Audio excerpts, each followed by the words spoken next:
Nuova luce per Castelfranco, pronta ad una rivoluzione nell'illuminazione pubblica al 100% green e che produrrà un risparmio energetico superiore al 70%.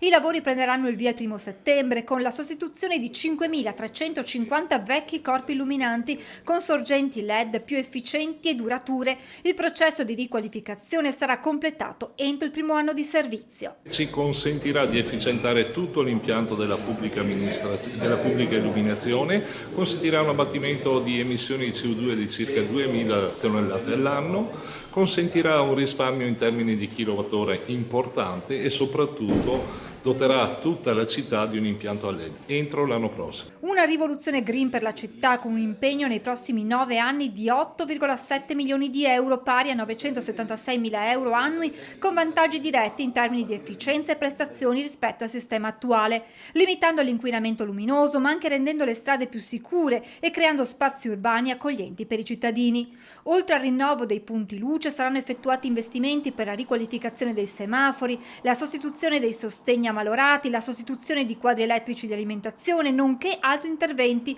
per l'illuminazione dei monumenti e per l'adeguamento normativo e la manutenzione straordinaria. L'energia che verrà utilizzata dalla nostra pubblica amministrazione sarà solo ed esclusivamente energia green e sarà testata, ci sono i certificati che ci dicono questo, quindi sì, un'attenzione verso il verde concreta.